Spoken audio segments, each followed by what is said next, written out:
Assalamualaikum warahmatullahi wabarakatuh. Alhamdulillahillazi hazana li hadza wa ma kunna linahtadiya laula an hadanallah. Asyhadu an la ilaha illallah wa asyhadu anna Muhammadan abduhu wa rasuluh. Allazi la nabiyya ba'da amma ba'du. Selawat berangkaikan salam kita hadiahkan kepada baginda Rasulullah.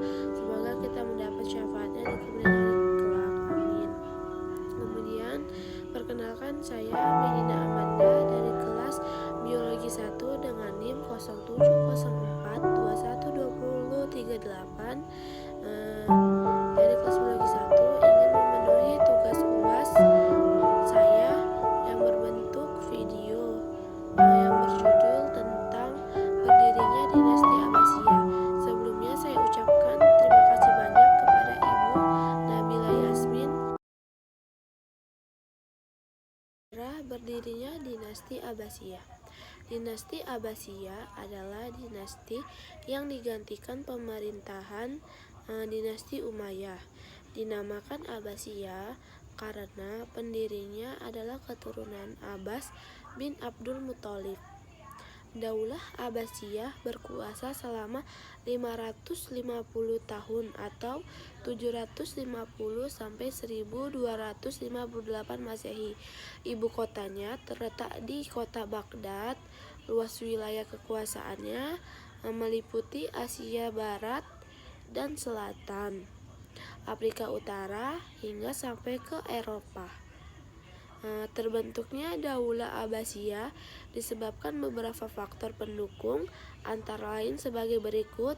Yang pertama itu perpecahan internal keluarga Umayyah dan kekisruhan politik dalam negeri. Yang kedua yaitu munculnya gerakan perlawanan terhadap pemerintah Daulah Umayyah yang dilakukan oleh kelompok Mawali, kelompok Dakhil bin Qais dan kelompok Syiah. Yang ketiga itu ada perpecahan kelompok suku Arab dan kelompok suku Arab Selatan. Yang keempat itu ada kekecewaan ulama dan tokoh agama kepada Khalifah Marwan bin Muhammad yang dinilai tidak memiliki sikap negarawan yang baik. Yang kelima itu ialah wafatnya Khalifah Marwan bin Muhammad atau khalifat terakhir Daulah Umayyah. Sekala kalah dalam pertempuran di tepi Sungai Zaib, Irak pada tahun 132 Hijriah atau 750 Masehi. Kemudian kita masuk ke dalam proses berdirinya Daulah Abbasiyah.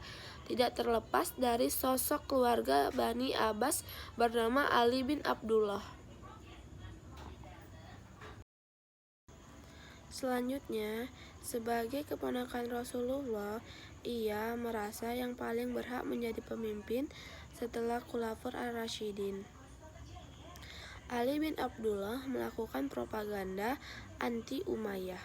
Ia mencoba meraih simpati masyarakat luas dengan menggunakan nama Bani Hashim. Tetapi sebelum usahanya itu terwujud, Ali bin Abdullah wafat di tahun 124 Hijriah atau 742 Masehi. Ambisi Ali bin Abdullah selanjutnya dilanjutkan oleh putranya, yaitu Muhammad bin Ali. Ia menjadikan kota Kufah dan Khurasan sebagai basis gerakan anti Daulah Umayyah. Di kota Khurasan, Muhammad bin Ali dapat dukungan dari pemimpin masyarakat Khurasan, yaitu Abu Muslim al-Khurasyan. Namun pada saat Muhammad bin Abdullah lebih dulu wafat di tahun 127 Hijriah atau 745 Masehi, sebelum cita-citanya itu untuk meraih kekuasaan terwujud, putra Muhammad bin Ali yaitu Ibrahim bin Muhammad bertekad melanjutkan perjuangan ayahnya. Gerakan yang dilakukan Ibrahim bin Muhammad dianggap sebagai ancaman oleh negara dan Khalifah Marwan bin Muhammad atau Khalifah terakhir Daulah Umayyah. Karena itu Ibrahim bin Muhammad pada tahun 128 Hijriah atau 746 Masehi itu mereka diasingkan. Ibrahim bin Muhammad wafat dalam keadaan pengasingan. Wafatnya Ibrahim bin Muhammad membuat keluarga Bani Abbas semakin gencar melakukan pemberontakan. Kemudian adik Ibrahim bin Muhammad yaitu Abu Abbas As-Safa dan Abu Lafar Al-Mansur melakukan penyerangan terhadap kota-kota penting Daulah Umayyah dan menguasainya. Mereka dibantu oleh Abu Muslim Al-Qurasafi yang merupakan tokoh dari masyarakat Khurasan. Selanjutnya, keadaan ini membuat Khalifah Marwan bin Muhammad tidak bisa berbuat apa-apa hingga ia terkepung di kota Damaskus, Syriah. Walaupun ia berhasil melarikan diri ke Jordania dan Palestina, Khalifah Marwan bin Muhammad tertangkap di kota Fustat, Mesir dan wafat di sana. Dengan wafatnya Khalifah Marwan bin Muhammad, maka berakhirlah era pemerintahan Daulah Umayyah dan berdirilah pemerintahan Daulah Abbasiyah. Daulah Abbasiyah berkuasa selama 5,5 abad, yaitu dari 132 Hijriah hingga 656 Hijriah atau 750 Masehi sampai dengan 1258 Masehi. Dalam masa kekuasaannya ada 37 khalifah yang pernah memimpin. Untuk meringkas waktu, saya hanya menyebutkan beberapa saja.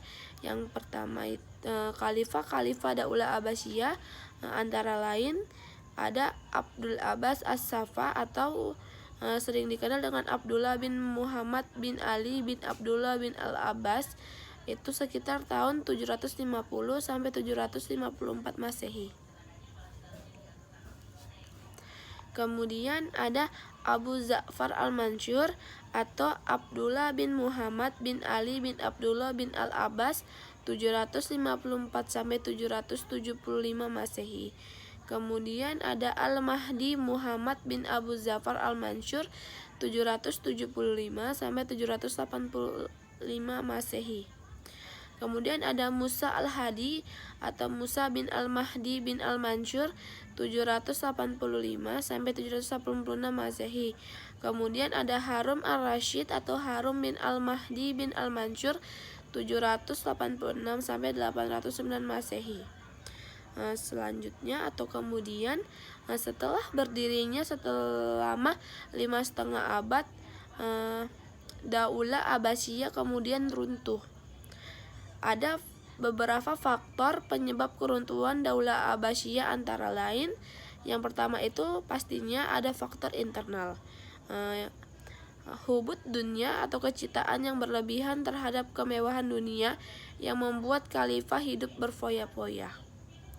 Kemudian itu ada konflik keluarga Daulah Abbasiyah yang berujung pada perebutan kekuasaan. Ketiga atau C, meningkatnya konflik keagamaan antara kelompok Sunni Syiah. Kemudian ada melemahnya jiwa patriotisme dan nasionalisme dengan membayar tentara asing dari Turki untuk menjaga keamanan dan pertahanan negara. Kemudian ada faktor eksternal. Yang pertama itu banyaknya pemberontakan karena ingin memisahkan diri dari Daulah Abbasiyah. Kemudian bangsa Turki dan bangsa Persia atau Bani Buwayhi banyak menguasai pemerintahan dan mempengaruhi kebijakan khalifah. Kemudian ada penyerangan tentara Mongol Al-Baghdad atau ibu kota Daulah Abbasiyah yang dipimpin oleh Hulagu Khan pada 1258 Masehi. Setelah berdirinya selama 5,5 abad, Daulah Abbasiyah kemudian runtuh. Ada beberapa faktor penyebab keruntuhan Daulah Abbasiyah, antara lain yang pertama itu pastinya ada faktor internal. Hubud dunia atau kecintaan yang berlebihan terhadap kemewahan dunia yang membuat khalifah hidup berfoya-foya. Kemudian itu ada konflik keluarga Daulah Abbasiyah yang berujung pada perebutan kekuasaan. Ketiga atau C, meningkatnya konflik keagamaan antara kelompok Sunni Syiah. Kemudian ada melemahnya jiwa patriotisme dan nasionalisme dengan membayar tentara asing dari Turki untuk menjaga keamanan dan pertahanan negara. Kemudian ada faktor eksternal. Yang pertama itu banyaknya pemberontakan karena ingin memisahkan diri dari Daulah Abbasiyah. Kemudian bangsa Turki dan bangsa Persia atau Bani Buwayhi banyak menguasai pemerintahan dan mempengaruhi kebijakan khalifah. Kemudian ada penyerangan tentara Mongol Al-Baghdad atau ibu kota Daulah Abbasiyah yang dipimpin oleh Hulagu Khan pada 1258 Masehi.